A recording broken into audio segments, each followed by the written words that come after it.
He checks back in, they send a blitz, but we got Hubbard to the outside at the 10-5, pushed into the end zone. Their two top receivers as they go KJ, and once again we missed the tackle from Owe. Everyone really covered. Young looking to scramble, and he drops the ball at the 1. It's down the middle, forces a holding call for sure, but it's underthrown. Gardner Johnson gets the pick as we have OBJ alone in the back. A beautiful dot to that back pylon. Getting blitzed as much as the wheel works to perfection. Osborne running and by Gardner Johnson.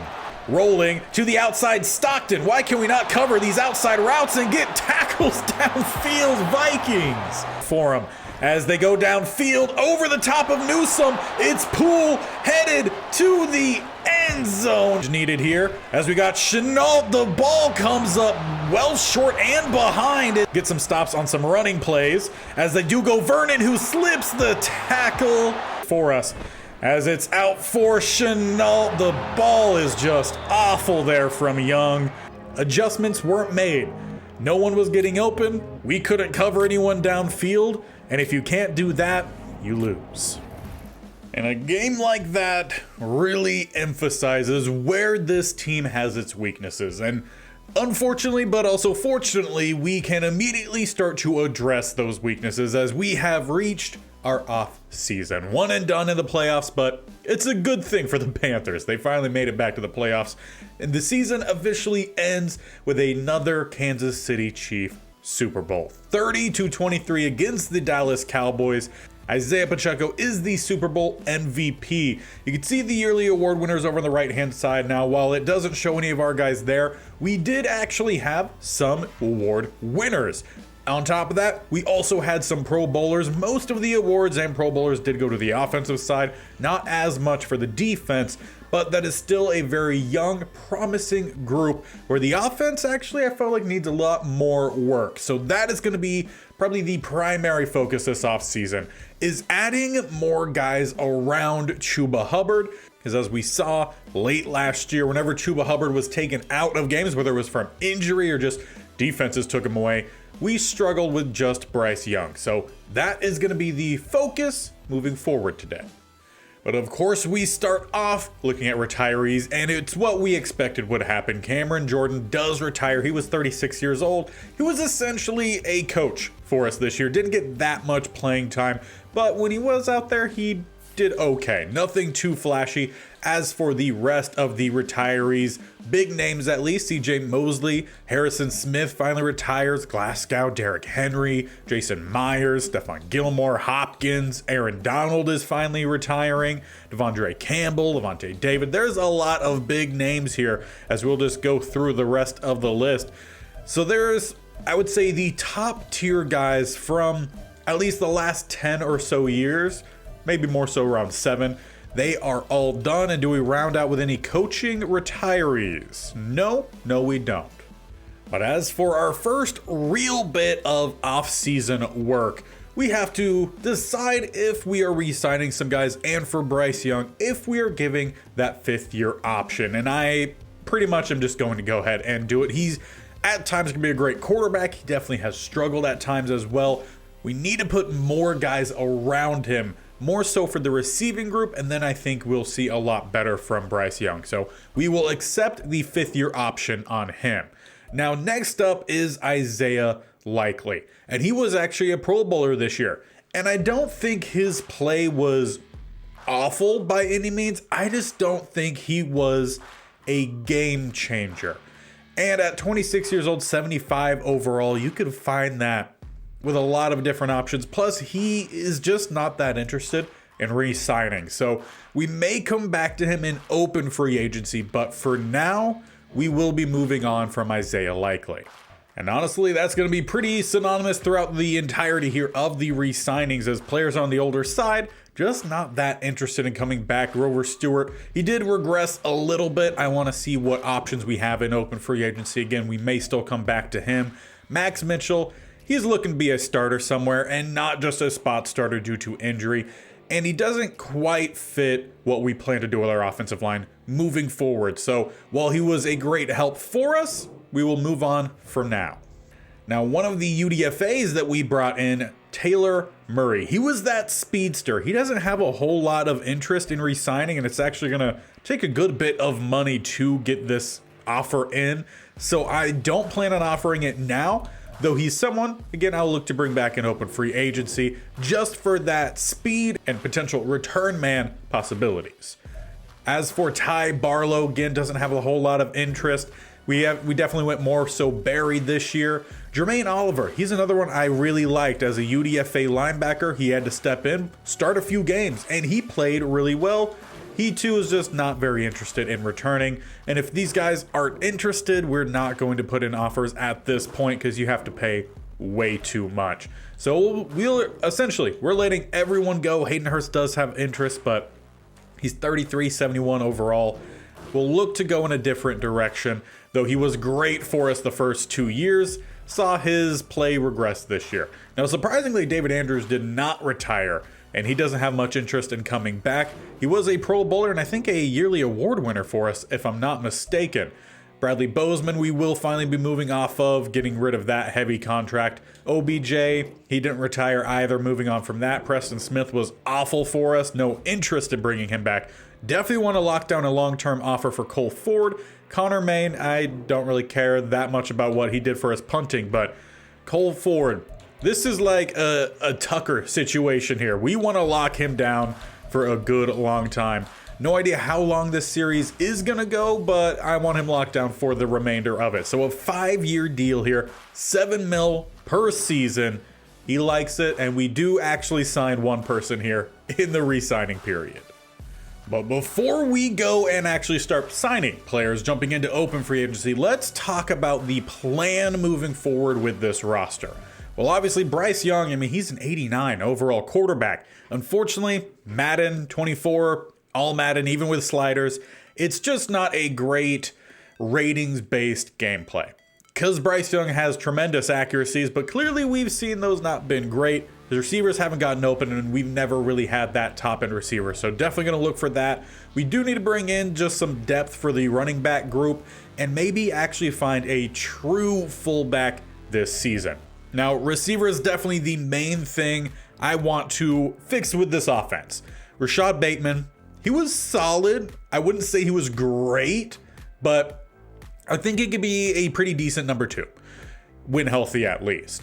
Chenault, he is a slot receiver through and through. Mingo has been an absolute disappointment this year, and I do plan on trading him away at some point. What that's going to be for, couldn't tell you right now. So for the time being, at least, we're just going to add him to the trade block. He had, like 12 catches or something last year. He just does not get open. And Juwan Jennings, he's continually getting older. Don't have much interest in keeping him around. We'll add him to the trade block, but he might just end up being a cut. Scruggs and Chason didn't look very good with their opportunity. And honestly, the guys at the bottom here, they're probably not going to do much either. Tight end is a group that we do need to find our guy for the future. Jordan Thomas, I believe, has the skill set to be a number 2. But what we need here at tight end is a mixture of speed. We could maybe do with a little bit more strength. We need the hands, but we also need some run blocking. And the run blocking here isn't awful for these guys, but we could do with maybe a little bit better for a tight end 1. We'll see what all of our options are, but I think we have our number 2 and number 3 tight end here in Jordan Thomas and Donovan Callaway. Now for the offensive line, we did late on in the season move Aquanu back to left tackle, and we're just going to keep him there. But what I need to find for the rest of our offensive linemen, outside of Clifton, I think he actually played really well despite not quite fitting it, is power offensive linemen. Clifton is definitely more of our agile guy, so he would be more of our pulling guard type of player because the power, it's just not there. But at times we saw him trucking dudes when he was healthy last year. We do need to find a center just straight up. We don't have one. At right guard, we do have Walker Little, and he was all right last year. Nothing too crazy, but he's a pretty well-balanced guy. So he might fit for another year or two to the end of his contract, and we'll just start focusing more on upgrading him through the power. However, Jedrick Wills Jr., he struggled massively last season. He played better in his, I think, 1 or 2 games that he played at right tackle, so we'll be a little bit more patient with him. He's, again, pretty well balanced, but mostly just pass blocker. So we'll see how well he does at right tackle, but we need to at least find one new starting offensive lineman. And then if we could get some depth guys to maybe start to develop and eventually take over, then that would be great too. Now getting to the defensive side, we are going to change our defense from a 3-4 to a 4-3 because most of the time you're playing in the nickel anyway. So we want to reorganize this group. Castaneda, he's going to be our defensive tackle for the future. Jerome Sweat has played pretty well at times. I don't think he should be a starter this year, so we do need to find another defensive tackle. As for the edge guys, Quincy McCullough did not have a great statistical year as a rookie. However, you didn't see him getting beat that often when in blocks. He was kind of like a defensive tackle, interior defensive lineman in a way that he took up a lot of blocks. So while the stats didn't show his play, I think he could take a good step his next season, and switching to the edge rush, truly not dropping back into coverage might end up helping him out. And very similarly could be said about Odafe Owe, who was at least a better sacker for us, though we still didn't get that much.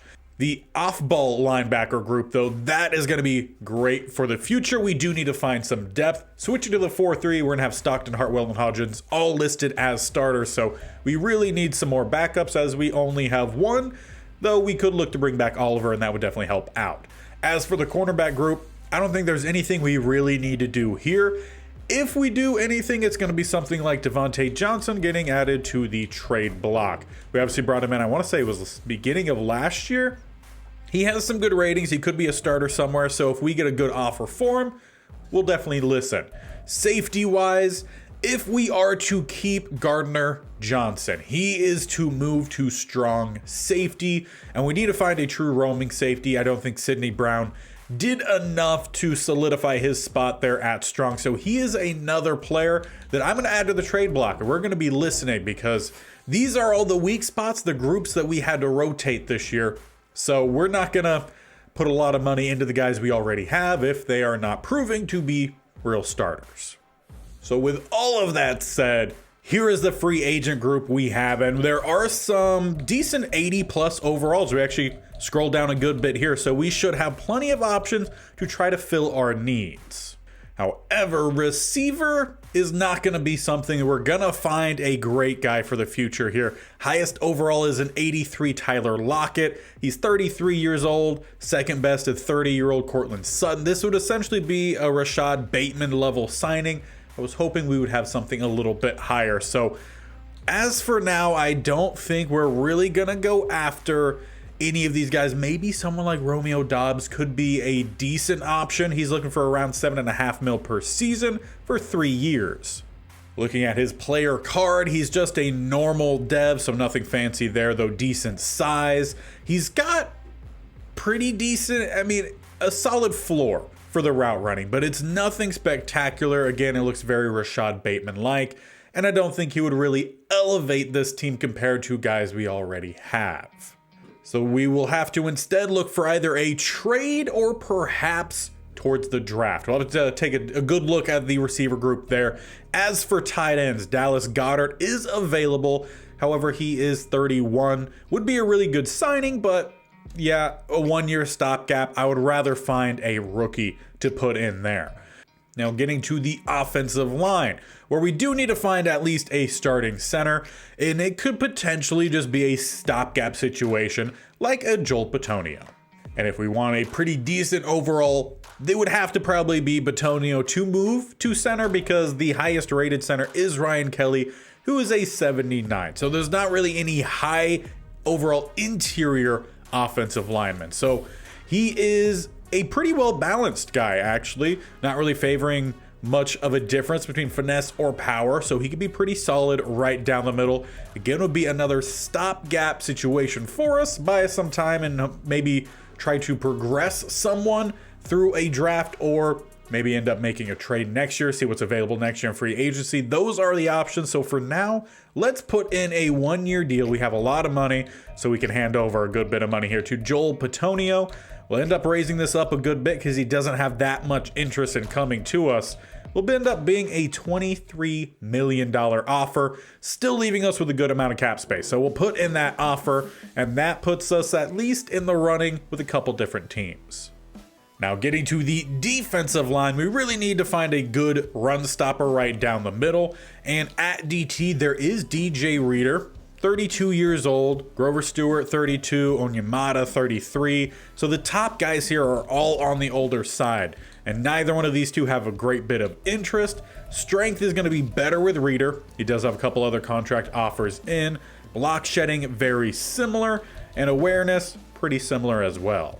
Now over at left end, there is an option for a guy to move to DT in John Franklin Myers. He would be a pretty light defensive tackle at only 288, but he has good strength at a 90. Plus the block shedding, pretty comparable as well. Awareness isn't bad, but it is lower than the others, but he doesn't have any offer, and he's 29, so that could be a multi-year offer. Definitely someone to keep in mind, so let's put in a contract offer here. Yeah, we'll keep it at the 1 year, raise it up a little bit, 12 mil per season for 1 season, and that is again his only offer, so we're sitting pretty comfortable there. Now moving over to the safeties, which is a group again. We want to try to find a good roaming free safety, and at the top here it's a lot of older guys for sure. None that are quite, that super fast option. The fastest is going to be actually Lewis Seen. However, he's 75, so it wouldn't really be much of an upgrade. The cover ratings aren't very well developed. If anything, he's actually more of a strong safety. And if we look at strong safeties, yeah, there's definitely no options here towards the top for true roaming free safeties. So for right now, I don't see anyone here that makes me think we need to put in an offer. I think the guys we have would be very comparable. So off the top here, this doesn't look to be a great free agent class, but we could look to maybe try to find some key rotational or development players. And with that being the case, I added 3 guys here towards the bottom of our 5 options to be rotational depth, some sort of potential starters whenever injuries come in, because we've seen a lot of those. So for an edge rusher, since our edge rushing, our backups have never really done much, I'm offering to Victor Dimukeji, maybe I'm pronouncing that correctly, maybe not, probably not. Deion Jones, bringing him in to be a mentor for some of our young linebackers, and then trying to bring back Taylor Murray because he has that speed, something we don't really have with any of our other receivers. So a variety of players here. Obviously our top ones are Petonio and John Franklin Myers. So let's see if any or all of these guys want to join here as we go through our first round, where only one has decided and a lot more contract offers have also come in for these other players. So we do get Joel Petonio, so we have a center for this next year. Though we are seeing some competition come in for someone like John Franklin Myers, so that's going to mean we're going to have to pay a good bit more, and we were already offering, I feel like, a decent deal for him. Dimukeji, we do still have the best offer for, and no one going after the bottom 2. So what, again, are our options for defensive tackles? Because I'm not looking to pay a premium, because that's a spot I would like to find a young player to develop. And right now, Grover Stewart, he's still available, and he may end up being a cheaper deal because we don't have to rival anyone else if we want to move someone from one of the edge spots. No one really at the top of the board for left ends. There is Grady Jarrett, only has 1 contract offer, and he has still the block shedding. Strength is still there, so he could be a solid option down the middle. But we could try to go first, bring back Grover Stewart once again on a cheaper deal.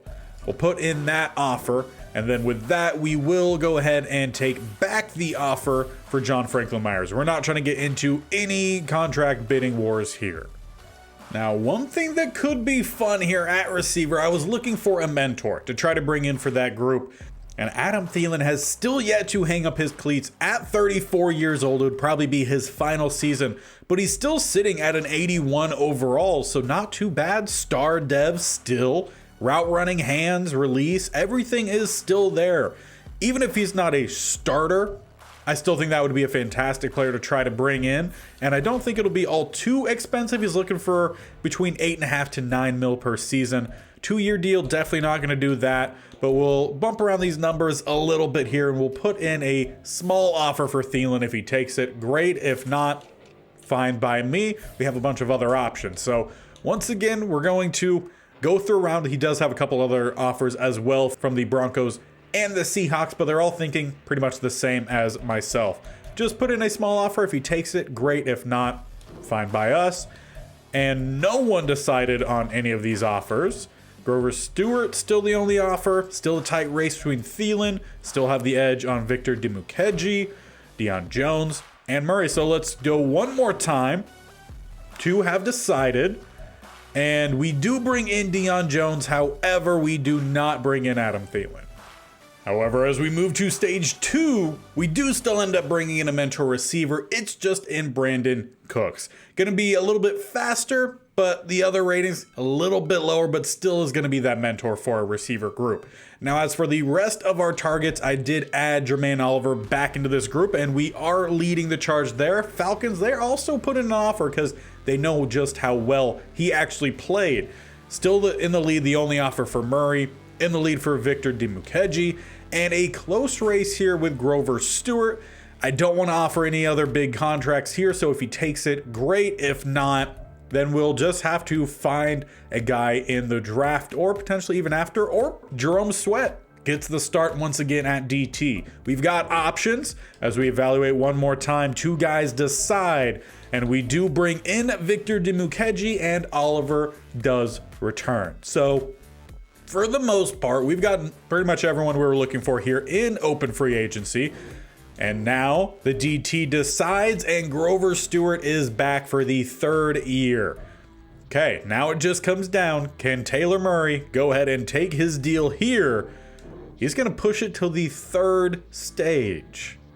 But it is in that 3rd stage. He does finally accept the offer. So it's not really a big free agent class here for us. We did sign, actually, I think it was the highest rated for open free agent in Joel Bitonio. Stewart back for another year.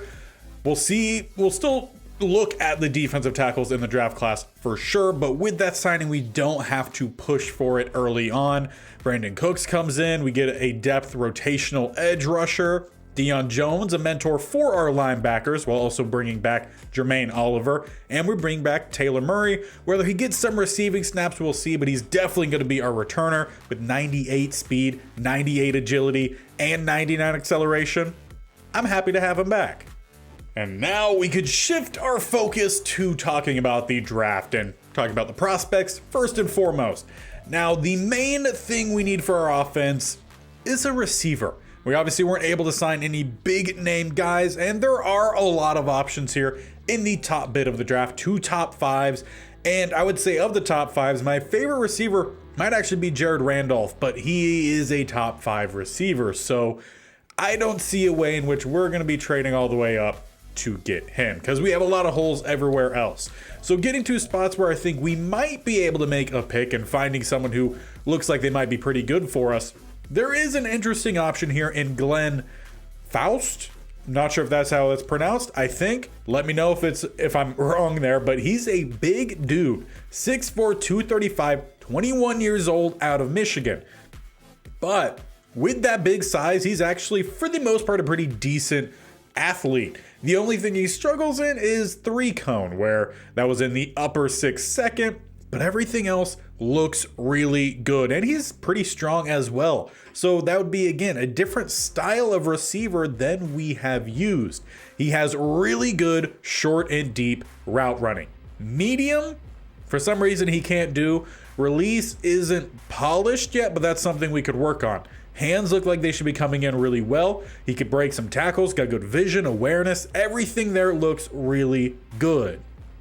And on top of that, he has A to B injuries, so he's not going to be injury prone, which is fantastic considering this team's injury problems of the past. So he is probably my number 1 receiver in terms of guys we could actually potentially draft. Or again, he's around 2 to 3. In round 2, it could be a solid pickup. Now, as for tight end, there again, really good options up at the top in Calhoun, McLaughlin, even Brett West looked pretty good, though he just was very weak compared to everyone else. And again, I need a starting tight end who can block a little bit. But considering we have so many needs, I wanted to see if there were options further down the board, and indeed there is. In Madison, Boston, and he was actually one of our focus scouts here late on, and he's looking really good. In the round 3 to 4, 6'3", 240, 22 years old. He has all around a really good athletic build.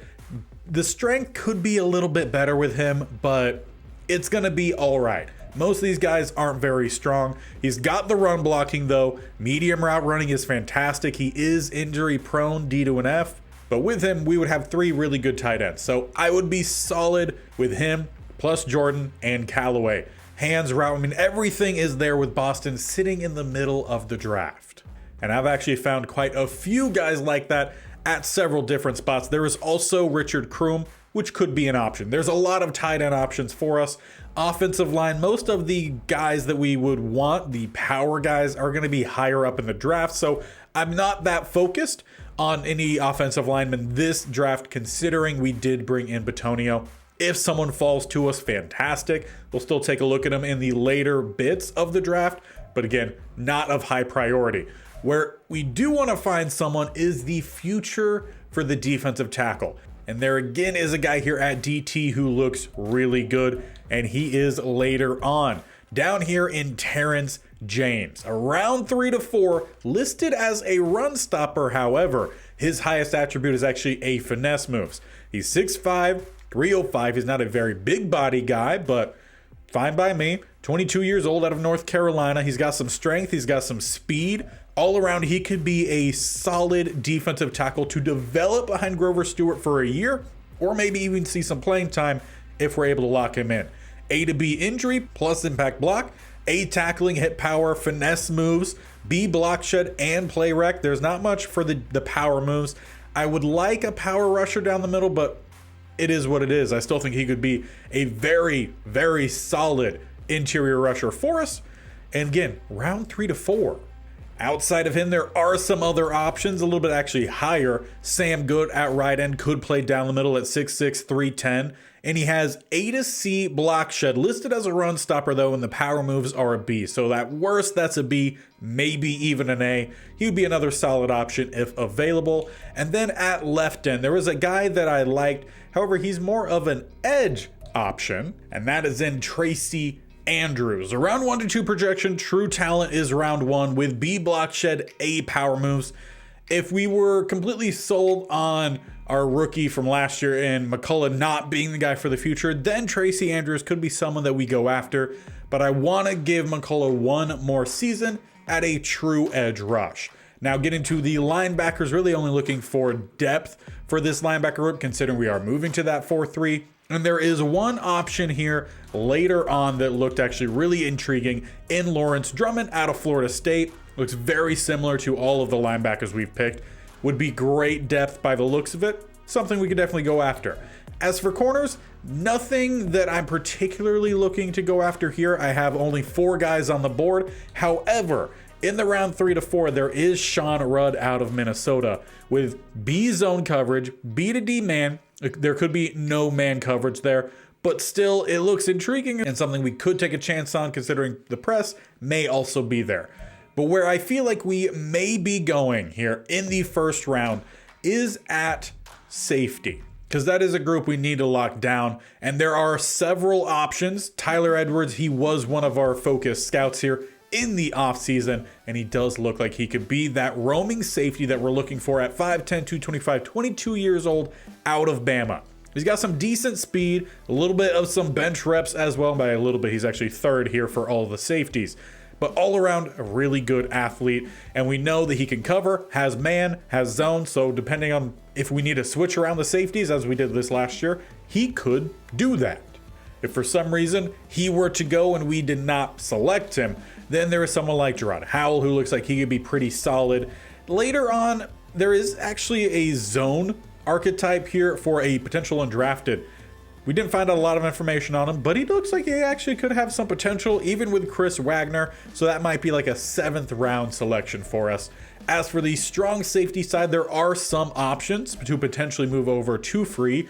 John McKinley, round 1, has that range. We just aren't sure exactly what it is. Same for Deron Baker, around 1 to 2. Ben Gore, around 2 to 3. So we have some options at safety, but that's probably where we're going to need to go in round 1. There's a lot of good depth in this draft class. We just got to make sure we hit with our first round pick. And right now, we are slated with the 23rd overall selection, and they actually have us going with Tracy Andrews. So right now, the analysts don't believe that McLaughlin can step up. Only the future will prove them right or wrong. But something that is also good to note is that the safety we want, I don't see here on the list. So we'll get to that spot, and we'll see if he's available. If he is, maybe we trade down, because again, there's several guys in that day 2, early day 3 options for us to pick up. So I would like to have as much draft capital as possible. So it's time now to jump in to the NFL draft. So let's get it started. And this is not a draft I am going to be trading up in at all. There are so many options for us spread out. So no trading up. It's going to be BPA wherever possible. So again, we took a look at the mock draft 5, didn't show that the guy we're looking for was gonna go. So we're just going to straight up get to our pick, and whoever's there, that's where we're gonna go. So let's take a look and see, as Matthias Alonso did end up going right before us, who is available. Is our safety that we like available? And he is. He's a round 1 to 2 projection. I think he's actually a true round 1. Now, we don't pick again until late on in the 2nd round, but we do have 2 2nd round picks, 2 3rds, a bunch of 4th round picks, 5, some 6s. We got a lot of picks here, which is great. We got to essentially overturn our depth. But first off here, Tyler Edwards. He is top of at least the favorites for us in safeties, and he's top of safeties in general. So what I'm thinking here is I don't want to risk him possibly going. So I feel like we just go ahead and take Tyler Edwards. We trust what we know from him. He's got the speed, he's got the agility, he's got everything we're looking for in a safety. Block shedding isn't too high, that's fine for me because he's a free. He's going to be backed up with still some tackling and hit power. Honestly, he kind of looks like a Gardner Johnson work in progress. So we're going to take a shot here. Tyler Edwards. Normal dev, not what I was expecting. I was thinking he'd be at least a star, but he's going to come in with 91 speed, 86 acceleration, a little bit slower than I was expecting. Either way, he's going to be a starting safety for us. At least that's the feeling. We'll see at the end, and if his true play that we see next episode will verify ours taking him in the 1st round. But now moving towards the 2nd round, where again we have 2 selections. Next, I'm thinking is probably going to be defensive line and tight end. That is the next option. So we are just going to again jump ahead, see what our options are, as we have not only this pick but the next pick as well. Or also, almost forgot, the receiver as well is in this range, and he is still available in Glenn Faust. So that might influence where we go. Madison Boston also still available, but there is some 2 to 3 round tight ends available. Getting towards the defensive line, my top option is still available there as well. And just curious, did any of these safeties fall that we like? There is Ben Gore. We just have a very incomplete scouting report on him. So I think where we go here, even though we have the next 2 picks, so it's really nothing crazy, we do go with Glenn Faust. We get our receiver. Again, he looks very well-rounded, pretty decent athlete at a very monstrous size. I mean, kind of reminds me of a DK Metcalf situation, though probably just not as fast. Glenn Faust with our 2nd round pick is the hidden dev. 90 speed, 91 acceleration, 88 agility, 93 change of direction, and 90 jumping with 75 strength. He looks like he might be a 45-year-old getting a start as a 21-year-old in the NFL, but there we go. Now we have obviously that next pick, then we don't pick for a full round later. So are there any options of guys who have just fallen? Taking a look at just the top overall board here, there's not a whole lot of round 1 to 2s or just round 1s available. Cameron Emerson did actually stick around here. I'm not going to bring in a quarterback by any means, but interesting to see. Now, do we go after our tight end here?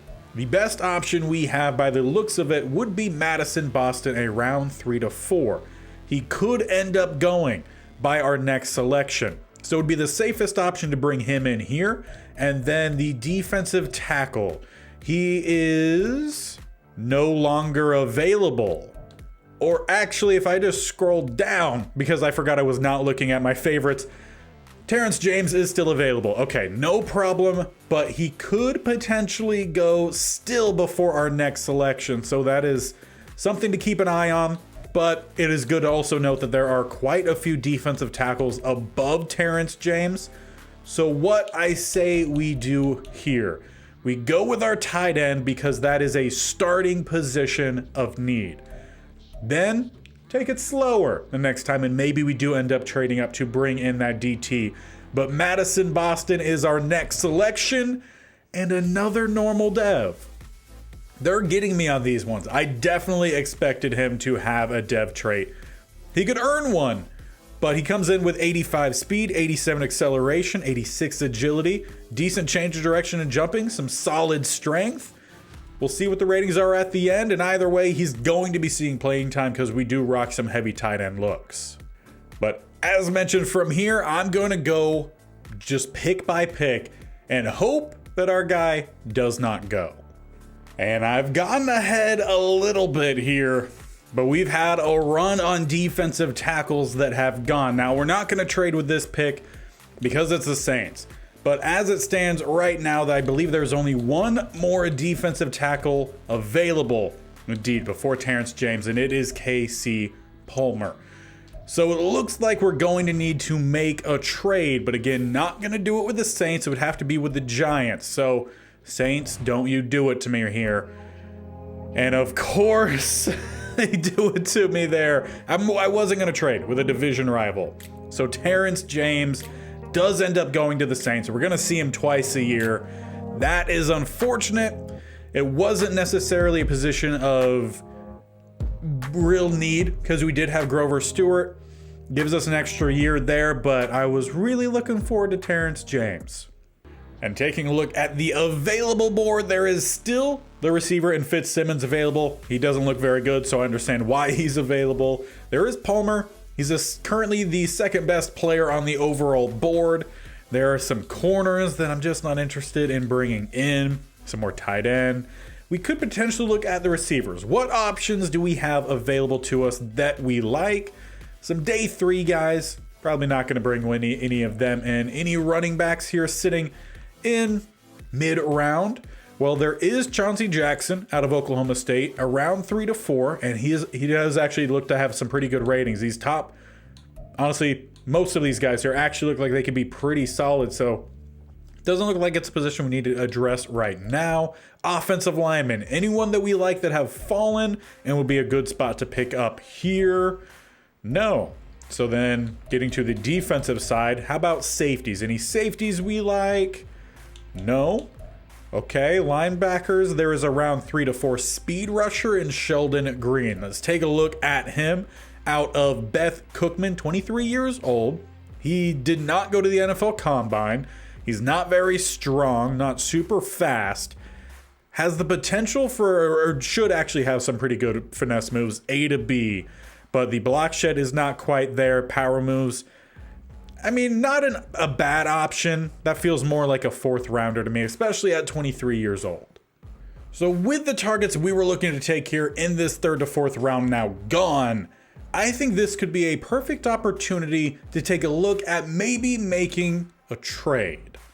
And that trade is going to be for a future 2nd round pick from the Texans. We're going to send them our 3rd, 2 of our 4ths. We still have other 4ths and 1 of our mini 7th round picks. We just have way too many picks just sitting around. So we're going to bring in some better draft capital for future drafts. And even with doing that, we still pick a couple spots later. And with this selection, I think we do go ahead and catch KC Palmer. Just give us some options for interior pass rush. At an older age, I just don't know how much of that is still left for Grover Stewart.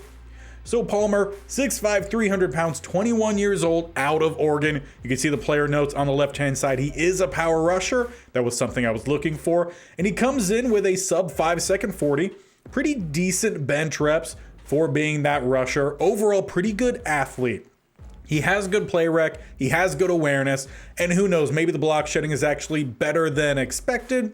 He might be a little bit injury prone with that being B to a C. Tackling is something to work on. But this is a rotational spot in the draft to go after a rotational guy. So I think it's a good fit here for us. KC Palmer, a normal dev with 86 strength, 73 speed, 80 acceleration. It'll probably be a competition between him and Sweat to be that backup. Now getting into the 4th round, where again we have 2 spots rather closely, the 20th and 23rd. We still have a whole bunch of late round picks that are going to be some depth guys, taking shot on some guys. Now there is some potential options here for us that have fallen. There is George Harris, a man-to-man style corner at 6'2", 204. Really good size. He's just very uncertain. And if anything, he might be more of a slot guy considering there is no press ability. And the next highest rated guy is Zaire Reich, if I'm assuming that's how that's pronounced. A running back out of Florida State. I think there were other running back options that I liked a little bit more than Reich because the catching isn't quite there. But someone like Jameek Ball, a day 3 guy out of Miami, he looks like he could be pretty solid. Or even JP Peterson, another solid option there. There's a lot of other guys that I think look better than the 3 to 4 round in Zaire Reich. As for looking depth receivers, there is Deion Sweat, and he looked like he might be pretty intriguing because the ranges aren't awful. There's some good high bits there. However, problem is he's 24 years old and probably not going to be too highly rated. And that's kind of the problem I'm seeing here with a lot of the guys left. The good depth that we saw earlier on, they were all taken well ahead of schedule. So we're kind of left with what looks to be a pretty barren draft class right now. So guys just ended up going a lot earlier than expected. There is one tight end here who does look interesting. Do we need another 4th tight end? Who knows? Could be at least depth if case there is injury. And yeah, that might be one of the better options we have available in James Walden, a vertical threat who is 6'2", 245, not much bigger than the receiver we took earlier at 23 years old out of Ohio State. However, he is the fastest tight end from the class and overall a really good athlete. We just don't know much about the true blocking ratings with pass or run. Obviously not gonna be doing much pass blocking, but the run block finesse is there.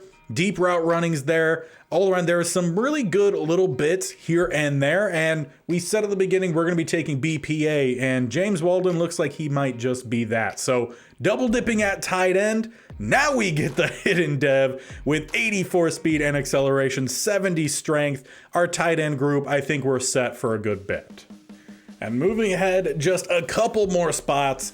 The only guy really left here on our board, or just overall, that I think you could manage to take here in the 4th round is George Harris, the corner. Talked a little bit about him earlier. He's just not very strong. Outside of that, he's, a quick guy, which, yeah, fine at corner. There's just not much press there. Tackling is a C. Looks to be more of a depth selection here for us. But we'll catch the falling corner here in the 4th round in George Harris, a normal dev with 90 speed and 92 acceleration, next to no strength, but we expected that. He's an athletic guy with a pretty decent size. And even with that selection, we still have a bunch more selections we could make here. 38 guys on our board, and there are some intriguing options for sure. Take a look at the favorites. If we wanted to look for a backup quarterback to develop, there are some options, all potential undrafted. Want to look for a backup running back? We do have 2 options, and that's probably where we should go here with Jameek Ball or JP Peterson. Again, we only have 2 running backs on a roster right now. So let's take a look at these 2. With Ball, he's 23 years old out of Miami.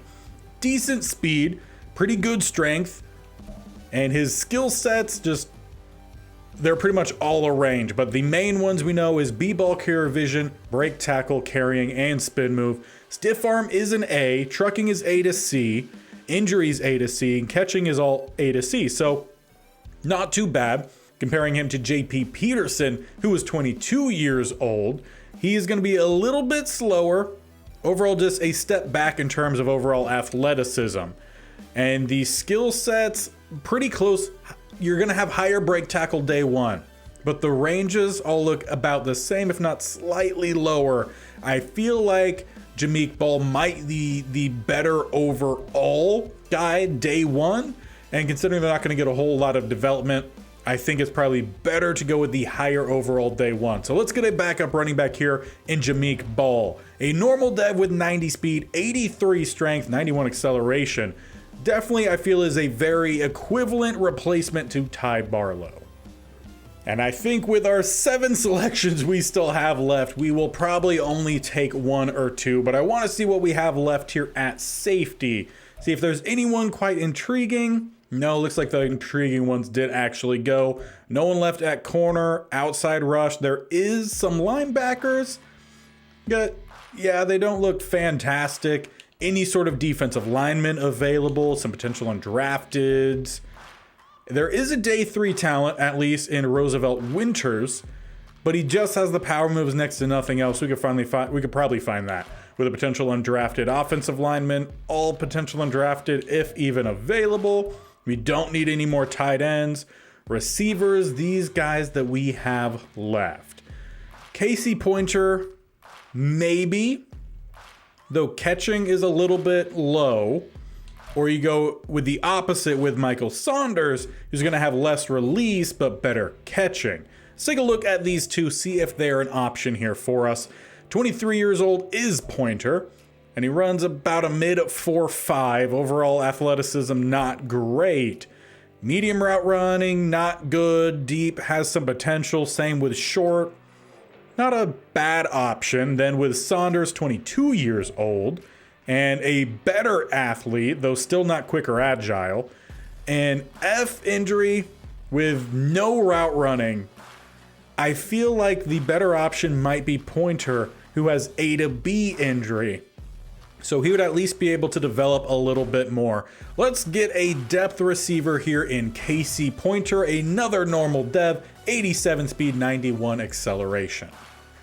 Now with our next selection, we're actually going to be trading away all but one of our remaining picks. So 2 6, 3 7s to the Jaguars for next year's 4th and a 7. That'll probably help us out a little bit more. And then with that, we have one more selection. And with that final selection, we are going to be bringing in a true fullback out of Buffalo at 6'1", 262. He's a big dude who does not move extremely quick, but he's pretty strong, and hopefully he could help lead the way for our interior rushing, just helping provide a little bit more of that power we were looking for. So Taylor Winters is our final selection, a normal dev. 77 speed actually is not as slow as I was expecting. 80 strength, 78 acceleration. We just need him to clear the way. But now let's go meet our entire draft class. And from just a broad view looking at it, it actually looks to be a really good draft class. Lowest overall is a 64, with even hitting some in the 70s later on. Now this is a very large draft class, so let's try to get on through it. Starting with our safety, Tyler Edwards. The normal, surprisingly, dev is a 77, receiving a little bit of a boost, and he's coming in with really good ratings out the get-go. Play rec could be a little bit better, but awareness has definitely helped carrying that. So all in all, that's day 1 caliber. That replaces Sidney Brown straight up, and we could either cut or trade him. Not that I think we need to have any more people brought in, but we'll find something to do with these extra guys for sure. But Tyler Edwards looks really solid. Day 1, he's the 33rd ranked free safety. As for our hidden dev guy in Glenn Faust, only a 73 at receiver, but I still think there is plenty of ability here to get him out on the field, see what he can do. The hands look solid. The short and the deep, solid route runnings to start with. Got to work a bit on the medium there. Release, not awful. But yeah, there is something to work with here. A 98 injury, that's definitely fantastic. And we'll get him on the field some way, somehow. As for our tight end, Madison Boston, a 74 normal dev, so already coming in very similar to where we had Isaiah Likely. The run blocking is going to be best on the team, so that's great with some solid speed. Route runnings, we could work on it a little bit. And he's going to provide at least the same level of play, if not maybe surprisingly a little bit better than what we had with Likely. Now, unfortunately, this is the spot in the draft where a lot of the guys we were hoping to bring in, they started to go before we were able to take them. So we wanted to find our defensive tackle. The guy we wanted picked up by the Saints, but KC Palmer is a 69 normal, and he does come in with interior rushing capability. So he's going to fill in that role. How much playing time he gets, we'll see for sure, but we needed a pass rush, a lot more pass rush this year, and he's at least going to come in and hopefully provide some of that. Now, we did end up striking with another hidden dev at tight end a little bit later on. 64 overall though, so he's going to be depth for sure. The run blocking is not really ready for at least what we run, but he's going to be tight end for this year. He's got some speed, some things to work on, but the floor is there, and we'll see how much he develops. Now, as for the corner that we caught falling in George Harris, he is a true 66, getting a boost 67. We didn't quite know the ratings of the coveraging, and they're pretty balanced, but yeah, there's definitely a lot of work to work on with him here. He is a slot guy in development. But these last three picks, I think we did pretty well at. 71 overall is Jameek Ball, and yeah, gonna come in and immediately just replace Ty Barlow. Very similar style player here, and honestly, they might be close to the same age as he is 23 years old as a rookie. Injury is 98, so that's solid as well. Definitely a solid rotational guy with some hands as well for being that power back. So very much fits the mold of at least the backup running backs, or just the running backs in general outside of Chuba Hubbard. We also then caught a receiver late on in Casey Pointer, who is a 68 right now, getting the boost to a 69. Again, the short route running is there. He has some release. The hands, not too bad. The spec catch actually looks really good. I think this was a great selection with great injury rating once again. And hopefully we see this next year. Our injuries aren't so chaotic. And then we wrap up with the fullback in Taylor Winters, the 74 overall, tremendous lead block there at an 86, run block of 72. He's definitely going to help clear the way. The hands, it's not there. We don't want him catching the ball, that's for sure. If we need a fullback catching the ball, we have plenty of tight ends to take that spot. But of course, we got to check on our divisional foes, and the first one I wanted to check was the DT I wanted to pick up in Terrence James, who was just a normal dev. Yeah, this draft class, it had me thrown. All the guys I thought that were going to be a dev trait, they weren't. But Terrence James does come in with some starting capability, strength, not as good as I thought it would have been. Thought that would have been maybe low 90s, not upper 80s. All in all, I'm okay with missing him. He's not a tremendous talent, especially not having that dev trait, but we're going to see what he does at least 2 times a year. As for the rest of their class, they did pick up an edge rusher in Hawkins, a 76, another potential edge rusher, not exactly sure what defense they're running, in Dylan Towns, who is a pass rusher, 72, and then some just depth guys down the board here. The Buccaneers, they hit pretty big early on, and they now have another really good receiver in Jared Randolph, an 80 plus the hidden dev. I said at the beginning he was probably my favorite receiver, a true top 5, and yeah, that he definitely much is. They found another number 1 receiver to build upon for the future. He's got to work a little bit on the release, but the medium and short route running, they're ready day one. Deep isn't all too bad. The hands look really good. He just doesn't have that top end speed, but I feel like he could end up being very similar to another one of their receivers in Mike Evans. Outside of the receiver, they did bring in another running back in Cliff Moss, a 74. Ben Gore, a safety I was considering taking a little bit later. We just didn't know all the scouting report, and it looked like it was actually a pretty good pickup. 73 overall, hidden dev. Not too bad. We definitely have the better safety, but we could have ended up with a guy like Ben Gore, and then we could have kept Gardner Johnson at free. Just wasn't exactly what we were looking to do, but could have been an option for us. And after him, they do have some depth guys for both the offense and defense, though mostly for the defense. And then lastly, the Falcons. Now, they did not have a great draft. Their top guy, 72. Later on in the first round, in Terrence McCall, a DT. Then they got a 70 overall safety in Deshaun Vincent, a backup quarterback in the third round that's only a 64 overall, and a right end, Xavier Rivers. Probably I would say their best bang for their buck this class, with a 70 overall. Late on in the fourth, a speed rusher, 23 years old, and then some depth guys to finish out. As for the highest rated player in this class, it was the safety in Tyler Gooden. I just felt like he was going to go too early for us to pick him up, and indeed he did. An 81 overall, hidden dev, getting an actual bonus up to an 82. But he's not as well balanced as some of our other safeties. He's a little bit slow at an 85, so he wouldn't quite have fit what I was looking for anyway. But we'll see how well he does as this series progresses. And in total, we actually had 4 players in that 80 plus overall. Randolph we saw. Then there was another receiver in Justin Gaddis. Don't quite remember taking a look at him. And then Jared Howell, I think that was a safety I was interested in, but again, thought he would go earlier than we could select. And he did go 10th. So all in all, I think that was pretty solid. But one of the highest rated guys here is a running back that was taken in the fourth in the fourth round, in Carlos Montgomery, a 78 with the bonus, a hidden dev, and he looks like he could be pretty solid. A well-rounded running back who should not fumble, with 92 carrying out the get-go, and his injury, 96. Now, there was a guy last year who had like 26 injury, something Jet, a corner that was taken by the Cardinals. So what is the worst injury rating of this class? It is a 42, and it is one of the top receivers in Justin Gaddis, who was one of those 80 overall. So who knows, he might be really good, but how much he could stay on the field will definitely affect his play. We'll check on him as well as the season goes along, just to see how much these injuries are truly affecting other teams.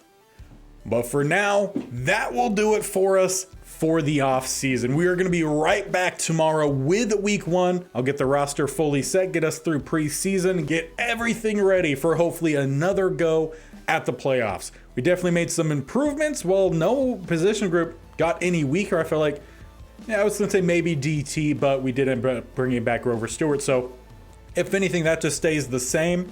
Switch it up to a 4-3.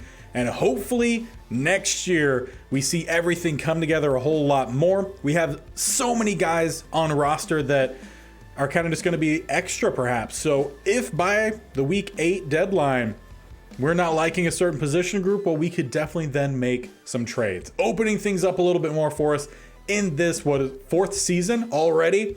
Hopefully 4th time's the charm. We made it to the playoffs last year. Try to make it to the Super Bowl next year. So do not miss out. Hit that bear icon on the bottom right, or scroll down and hit the sub button. They both do the exact same thing. And also make sure you tap that bell icon so you're notified of when these videos go live. This series every single Monday, Tuesday, Thursday, and Friday. Plus we have the state-only challenge every Wednesday and Saturday. Currently the state of Alabama. That is another one very similar to this series, that they do really well, but then also kind of bad at the same time. A lot of comparisons between these two, so do not miss out, as week 1 will be out tomorrow.